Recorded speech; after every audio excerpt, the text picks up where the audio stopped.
Hey guys, I just got done watching the Thunderbolts, and so this will be a non-spoiler review, but I will tell you that this movie is not what you expect.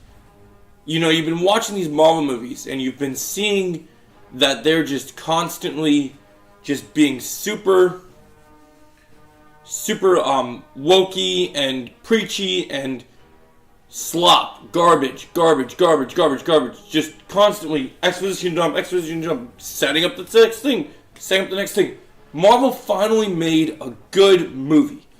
While I enjoyed a majority of Daredevil Born Again, this feels like a cohesive movie. There are some pacing issues I have with the film, but overall, I really like this movie. It's one of my favorite movies of Phase 5, and it closed off Phase 5 in a brilliant way. There are two end credit scenes in this movie, and I like that this movie feels like a movie. They got a real cinematographer, they got a real director, and they're not just making things for the Marvel machine. They have a really good idea. First of all, standouts. Look, David Harbour does what he does best and provides the comedy relief for the film because it is a very heavy movie, and I think he is really, really good for what you need because it is heavy. This movie has actual flavors and themes. It has the feeling of an A24 movie where there's real emotions and real performances. There's a group, this is like Guardians of the Galaxy on Earth, but without the James Gunn flair, where you have these broken, loser-like characters, and they do so many amazing and wonderful things with them. And we see them lose, we see them fail, we see them save people, and still fail. And it is just humbling. And that's why you got David Harbour providing comedies. Bucky's pretty interesting in this movie. We continue his Congress act, and then we continue forward. And so this isn't just another Suicide Squad type movie. I was so nervous about Thunderbolts because when it first was announced, I didn't like the team roster. I loved the teams from the comics. I didn't know if this movie was going to live up for it. But honestly, I want more Thunderbolts movies because this movie is brilliant. And I'm sad that, while I love the MCU for what it is, I don't know if I'm going to like the super comic booky stuff that moves forward as much as I like this movie. This movie is a message of mental health and salvation, and it's brilliant. The third act doesn't even have like a final boss fight. It just has a beautiful, trippy, realistic message, and there's a lot of heart in this movie, much like the Guardians films. The soundtrack isn't very Guardians showy, but it's still very good score. It's brilliant. It's beautiful. Performances. So for starters, let's talk about Florence Pugh. Yelena Belova is brilliant in this film. We see her cry. We see Florence do all that she is. This movie made her character my favorite character in the female character in the MCU. I love how she's treated. I love the depths that they go with her character. I think she is utterly brilliant in this film. And I can't wait to see more of her. I can't wait to see her as a leader. I connect more with her than Sam Wilson. And remember, this movie is called Thunderbolts Asterix. You'll find out what the asterisk means when you watch the movie. And it's a pretty good idea. I think it sets up a cool future.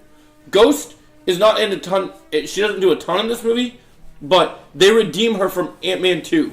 If you forgot what that is, that's okay. She's quite good in this movie. The action scenes, the choreography, really good. Brings back that Winter Soldier flavor. Not a little bit of cool martial arts movements. A lot of really nice camera work. Love the weapons combat. Lots of knife throwing. Cool visuals. So I love Yelena. Like I said, David Harbour's there for the comic relief. He's pretty good. The standouts I really love. I love Yelena. We're going to talk about the big one in a minute. Valentina does a great job. You know, Seinfeld chick sells her villainous performance. I like what they do with her, even when she turns the table. I really, really love, and I loved him in Falcon and the Winter Soldier. I like Bucky doing his Terminator act. He's aura-forming in this movie. He does a brilliant job. But I love, more than life itself. I freaking love, I freaking love John Walker. Look, they make him this giant douche asshole of a character that we know him from Falcon and the Winter Soldier. But we're going through character progression because he's getting an arc. And I need more John Walker in my life. The moves he's throwing in this movie, the way he acts, the way he was bonding, the way I want to see a movie of Bucky And it's just, the Thunderbolts is brilliant. And don't worry about female Taskmaster. She's not in that much of the movie. But the biggest thing about this movie is where this movie absolutely cooks and becomes straight or form is, if you guys don't know, Bob in this movie, the actress that plays Bob, asterisk Bob, because I won't say the other characters he plays, but when you go super comic book with the character he plays, you get so worried you're going to get evil Superman, and it is that at first.